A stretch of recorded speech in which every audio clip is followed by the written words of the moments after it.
Iya, oke guys, balik lagi sama gue ya karena data gak bisa bohong ya. Oke, hari ini nih, ini udah subuh ya, berarti jadwalnya sebenarnya udah Sabtu, 27 Juli 2024 ya.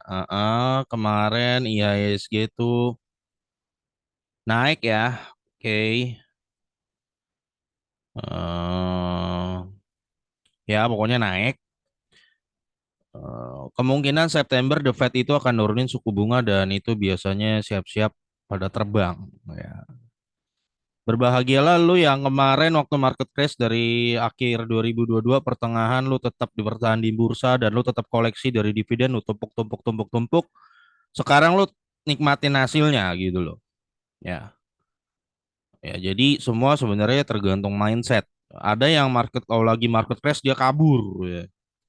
Tapi kalau lu tetap terus stay di bursa dan kumpulin dividennya tek tek tek itu justru malah lo akan menuai di fase-fase bullish kayak begini ya. Oke, gue pengen bahas laporan Q2 lagi ya. Beberapa emiten gue akan bahas 5 sekaligus. Yang akan gue bahas adalah KKGI, AMMN, terus Amar ya, ADCP, Arto ya. Ya ini KKGI. Oke. Ya, yang akan gue bahas pertama adalah KKGI ya. Ya, di mana gua kemarin juga dapat dividennya juga dan sekarang juga lagi floating gain gitu. Jadi kemarin dividennya cukup gede sehingga bisa dikatakan ya tumben ya manajemennya tumben ya bagi dividen gede dan sedikit apresiasi dan terima kasih gitu ya. Semoga sehat-sehat terus dan semoga terus konsisten begitu. Karena buat lo yang holder KKGI ya, jadi harus siap-siap drama ya. Kalau kalau kadang-kadang kalau komat lagi tuh ya bisa aja ya. Jadi gua akan jelaskan ini emiten plus minusnya ya, plus minusnya. Gua emiten ini tuh udah pernah dibawa sampai average gua tuh 490 John. Setelah hasil average berkali-kali ya. Pernah sampai dari sini dibawa sampai ke titik terendah 320-an ya. Setelah itu naik lagi sekarang sampai di 550. Gara-garanya dividennya nggak jelas gitu loh ya. Terutama di part ini nih. Nah, di sini nih ya, yang harusnya kita duga dia bakalan bagi minimal RP60 ya kalau ngikutin tahun lalu kan ternyata dia cuma bagi 20. Ya 25-an oh ya 23 lah kalau ini ya. Sehingga jadi crash gede waktu itu, crash ya. Belum lagi tiba-tiba laporan Q3-nya hancur gini, dua gini kan di tahun lalu bikin crash lagi demikian juga waktu itu sempat rugi jadi makin crash.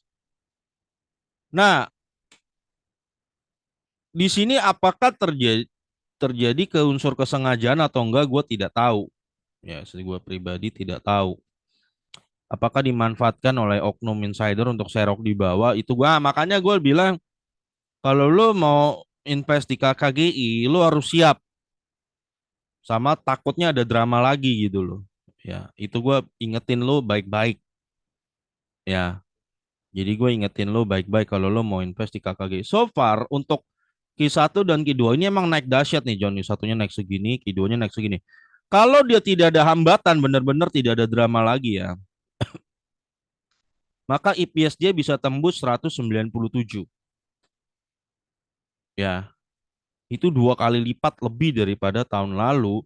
Dan kalau dia tidak ada drama lagi dan dia bisa bagikan 60% lagi, John, ya, maka tahun depan dia berpotensi membagikan 118, John, dividennya ya. 118. Ya.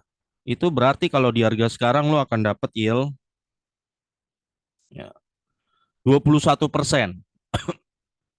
Gila ya, 21%.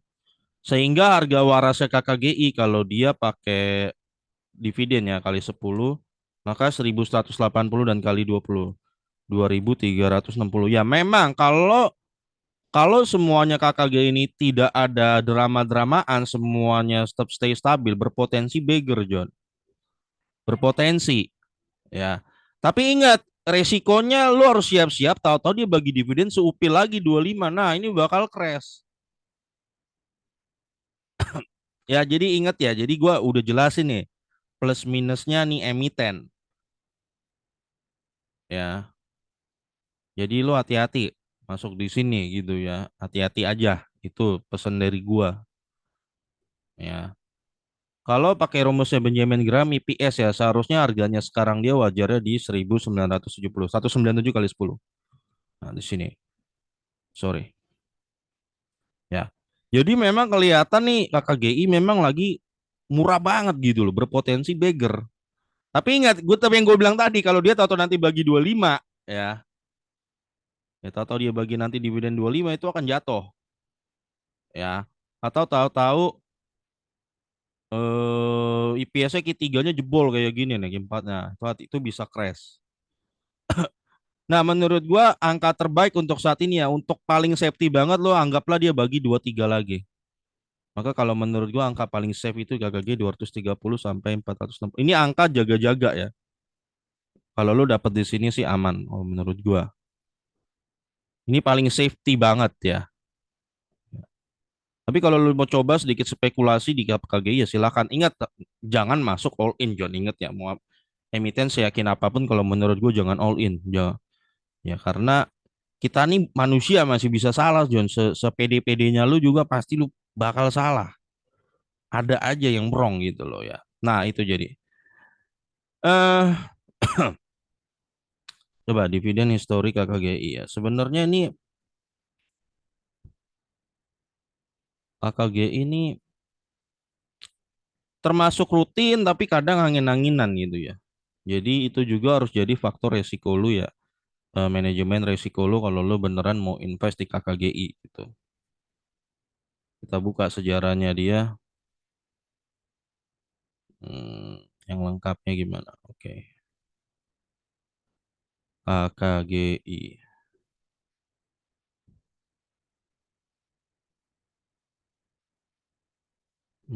Oke. 91, 2, 3, 4, 5, 6, 7 bagi ya. 98 sampai 99 dia bolong. 2000 bagi. 2001 sampai 2008 bolong ya.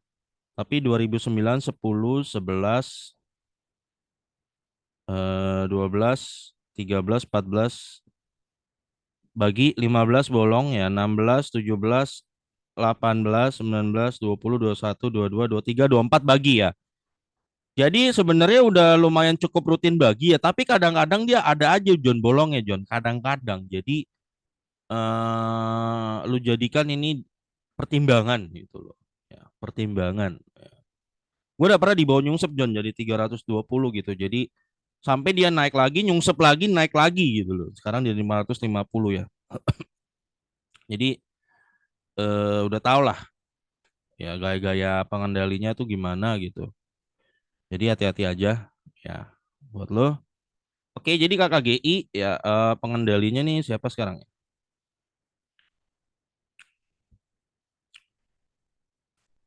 Ini kayaknya salah nih, harus lihat di RTI lah. Harus jadi lihat RTI lebih update. Ini kayaknya ada salah nih ya. Belum update ini ya. Jadi lo set RTI pengendalinya. Oke, emiten kedua yang pengen gue bahas adalah bentar ya. Nggak mau ngebuka nih, bentar. Hmm, ini ada art. Oke, ini KKGI. Sekarang kedua yang mau gue bahas ada AMMN ya. AMMN ya, AMMN kemarin udah Europees dan tidak bagi dividen ya. Sebenarnya kalau menurut gua itu udah tanda lebih baik lu skip kalau menurut gua ya. Juga ditambah harganya saat ini kemahalan gitu juga gini John, kalau lu berharap AMMN ini 11.000 mau ke 20.000 ya. Ini kan nggak bagi dividen kan emitennya kan. Jadi berarti lu kalau masuk sini lu berharap cuman dari capital gain ya. Berarti lu harapnya apa kalau masuk 11.000 lu berharap dia ke 15.000 gitu kan atau ke 20.000 ya. Gue bukan bilang nggak mungkin ya John, tapi kalau dengan harga kemahalan begini, gue rasa resikonya untuk boncos itu lebih gede ketimbang resiko lu untuk kemungkinannya nyampe 20.000 gitu. Gue bukan bilang nggak mungkin lah John, tapi cuman lu pertimbangin lagi aja. Tapi terserah lu mau masuk, jangan terpengaruh video gue. Kalau lu emang yakin lu mau ngambil capital gainnya masuk aja di MMN gitu loh. Ya, gitu aja. Gue cuman bilang kalau menurut gue pribadi resikonya gede. Kalau menurut gue, ini perusahaan yang bergilang di aktivitas perusahaan holding ya, pemegang lembar saham 72 miliar, masyarakat cuman dikit nih, 10%, terus sisanya sumber gemilang gini-gini gini lah. Jadi masyarakat nggak ada 7 miliar gitu ya. eh Oke, kita tahu nih emiten kan oke, tadi KKGI itu DR-nya 41% kecil ya. Ini plusnya KKGI ada juga di sini nih, DR-nya kecil utangnya. MMN tuh DR-nya gede, 104% ya. Jadi itu lo pertimbangan juga buat lo, setahu gue itu DR yang gede.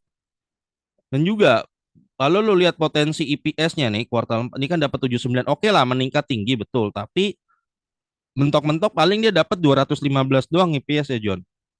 Ya. Kalau berdasarkan rumusnya Benjamin Graham ya, lo kali 10 aja, maka AMMN ya kali 10 maka RP 2150 paling mahal tuh 2150. Ya ini barang value-nya worth it-nya. Lu di atas itu mahal. Jadi kalau lu melihat AMMN sekarang ada di eh, harga 11.650 sedangkan harga wajarnya menurut hitungan ada 2.150 ya ya lu simpulkan sendiri menurut ini over value nggak gitu aja. Kalau menurut gue sih over value ya menurut gua. Ya, tapi silakan kalau lu mau coba-coba gitu ya. Kalau gue sih enggak, kalau gue ya itu John. Kalau MMN sudut pandang gue masih tetap sama. Ya, AMM pokoknya saham-saham kayak gini tuh lucunya gini John. Retail itu kan ini bandar itu seneng bego-begoin retail menurut gue ya. Ketika lu masuk nanti dia di 12.000, dia nggak bakal ngangkat John ketika retail udah banyak. Dia bakal jualan. Ketika jualan harga jatuh. Ketika RB berkali-kali retail kan trauma nggak masuk lagi kan. Ketika dia udah yakin bahwa retail itu udah dikit dan yang lagi pasang offer itu temen-temennya dia angkat lagi. Sehingga membuat retail tuh sakit hati. Kok gua cut loss jadi naik gitu. Lah itulah yang terjadi. Itu di ISEA. ISEA tuh lucu. ISEA itu kan retail itu makan terus. Waktu ARB makan terus karena dia berharap nanti bandar naikin lagi gitu loh. Ya dia terus angka serok, serok, serok. Kalau menurut gua ya lu di mata bandar adalah exit liquidity. Bandar itu bukan yayasan. Nggak mungkin lu barang lu pegang barang banyak terus besoknya dia makan barang lu di over. Mana mungkin? Gue sedekah dong sama lu. Nggak mau dia. Kalau menurut ya itulah kalau menurut gue bandar tuh seneng ya. Bisa terus menerus bodoh-bodohin retail kalau menurut gue. Ada seneng aja. Di ISEA katanya ada yang loss tuh 40 juta tuh. Jadi dia sempet cuan 40 juta kayak cuan belasan juta ya. Dia pasang screenshot. Sekitar 10 menit kemudian dibantai yang waktu hari pembantaian ISEA pertama hari pertama tuh. Berat. Kebantai terus dia kayaknya cut loss itu. Cut loss gede itu orang ya. Sampai jadi trending topik tuh kalau di streamnya Stockbit tuh sampai ada tulisan save namanya save Jojon. Gua mau nyebut nama lah adalah nanti lu juga lo tahu save siapa gitu kan. Kebantai sama bandarnya gitu loh. Ya itulah definisi cari penyakit John. Main sama bandar tuh cuma nyari penyakit doang. Nah kalau MMN menurut gua tetap ini over value dan tidak bagi dividen. Terserah lu mau masuk gua nggak nggak mau ini. Ya. Oke sekarang kita akan bahas Amar ya. Amar saham Amar.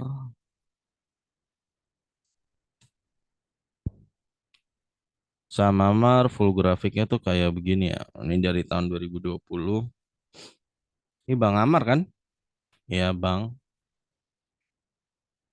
Hmm, Bang Amar ini dia kecil ya. Sebenarnya kalau bank untuk dia kecil itu artinya dia dana nasabah dikit. Justru malah kurang populer. Masyarakat nggak nabung di dia. Ya, justru bank semakin gede DR-nya itu bagus karena masyarakat artinya nabung di bank itu. Sehingga bank bisa pakai dana masyarakat untuk diinvestasikan atau diberikan pinjaman. Itu sebenarnya John ya.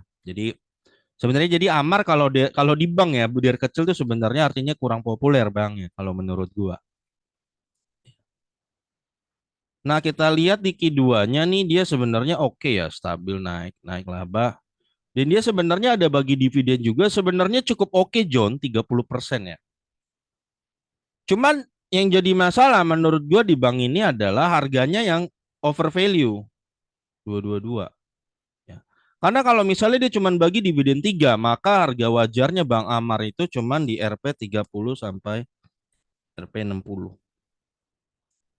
ya. Sini John. Jadi kalau lo beli di 222 menurut gua overvalue. Ya kenapa begitu John ya? Kenapa?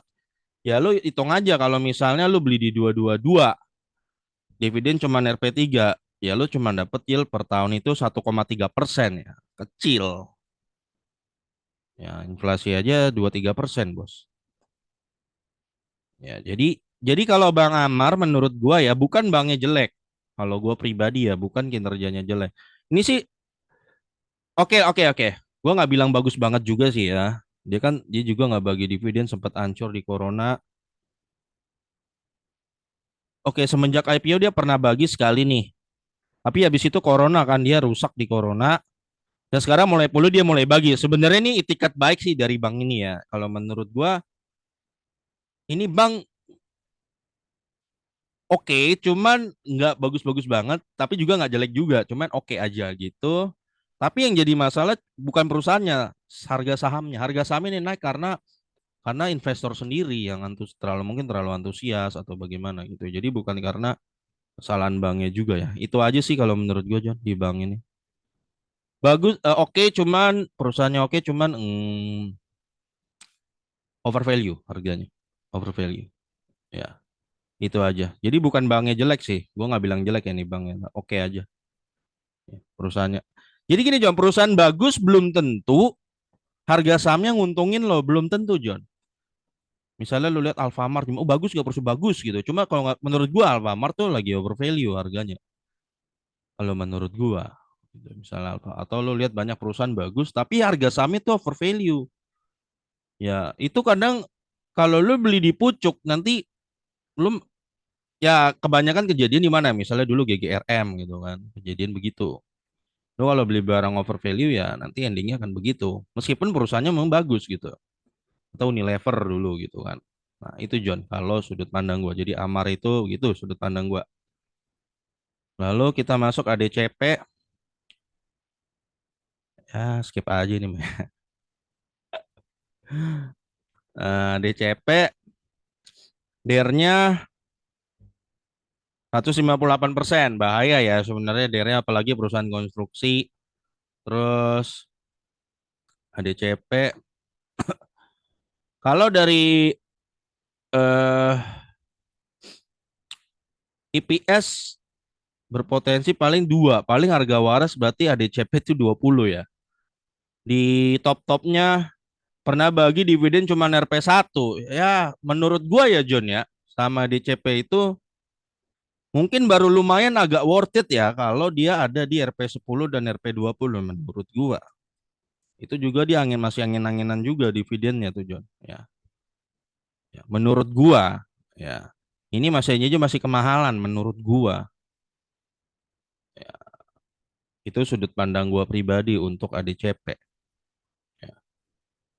Kenapa sih saham bisa terjun ke gocap gini John? Kadang mereka IPO tuh terbitin saham terlalu banyak sehingga dan jualnya di harga yang mahal. Jadi pada akhirnya mereka sendiri secara nature, secara DNA akan terjun ke gocap. Itu karena apa dari IPO-nya terbitin saham terlalu banyak. Ya memang tujuan dari awalnya mencetak keuntungan sebesar-besarnya kan dari IPO ya itu sebenarnya sih. Ya tapi gini juga John, lu nggak bisa nyalain juga IPO gitu. Pertama tidak ada yang nyuruh lu beli di IPO. Itu lu tidak dipaksa lu. Lu beli dengan kesadaran sendiri, lu masuk di IPO. Kalau boncos, lu salah lu sendiri. Kan lu tidak dipaksa, John. Tidak dipaksa lu. Kadang gue miris juga ya. Kemarin tuh yang ISE yang boncos itu, dia dia spill spill di rootnya ISE. Sebenarnya di rootnya tuh nggak salah apa-apa, nggak tahu apa-apa dia kan. Di spill foto di rootnya udah ya itulah. Itu yang gue maksud, John. Ya, ketika loss dia salahkan BEI, OJK-nya, dia cari perusahaannya, dia cari di rootnya, disalahin di rootnya kagak nyambung. Di rootnya nggak tahu apa-apa. Yang salah adalah kenapa lu buy. Wah, tapi kan ini udah diizinin sama kan, tapi kan udah ada prospektus ya John, udah diizinin di BI ya. Lu kan baca prospektusnya dulu dong. Kan kelihatan tuh barang over value apa enggak. Ya masa kita kagak baca, jujur aja kan lu nggak baca prospektusnya, lu beli aja karena lu berharap ada bandar yang ngarahin. Lu sebenarnya berharap ada bandar. Hanya kebetulan lu gagal cuan, ya kalau cuan kan lu senang-senang kan fundamentalisnya. Tapi hanya karena lu gagal cuan, jebret, lu udah mulai blaming nih, blaming BI. Ya ini nggak fair juga John, nggak fair karena lu dari awal lu berharapnya diangkat bandar. Dari awal motivasi lu udah bandar, tapi giliran los lu nyala-nyalain. Nah, nggak fair. Kalau menurut gua orang yang fair adalah dia sadar dia main gorengan dan ketika kalah dia sadar gua main gorengan ya udah. Nah, itu menurut gua gentle gitu loh. Nah, itu maksud gua loh. Ya DCP menurut gua silakan kalau lu mau gambling, kalau gua gak. Ya silakan aja kalau lu mau coba-coba di ADCP. Nah terakhir Arto, ya keduanya begitu-begitu aja, ya nothing special. EPS paling mentok 7 kalau dari Benjamin Graham ya RP 7 kali 10, maka sama Arto fundamental ya menurut Benjamin Graham adalah RP 70, di atas 70 mahal, dan kalau dia ada di 2570 ya lu bisa simpulkan sendiri itu adalah barang yang sangat over value dan tidak pernah ada dividennya. So, kalau menurut gua ini emiten kalau untuk fundamental yang lu ngincar dividen investor lu skip menurut gua. Tapi kalau lo mau gambling hari ini bisa naik 5, ya silakan gambling ya silakan aja, namanya kan lu gambling. Namanya lu spekulasi silakan. Ingatnya gini, gini John, kalau lu udah lu sadar bahwa lu sukanya spekulasi dan ketika namanya spekulasi lu pasti bisa boncos. Menurut gua nggak fair kalau yang salahin BI dan OJK menurut gua. Menurut gua sih. Ya. Oke John, jadi ini kelima ini udah gue bahas ya. Lumayan. Yang worth it mungkin. Ya yang worth it ya untuk saat ya yang dari 5 ini KKGI sih ya. Lumayan ada worth it. Tapi ingat ya KKGI ini juga ada angin-anginnya juga John. Jadi hati-hati juga ya. Hati-hati aja. Ya. Oke, sampai ketemu lagi di video gue berikutnya karena data nggak bisa bohong ya.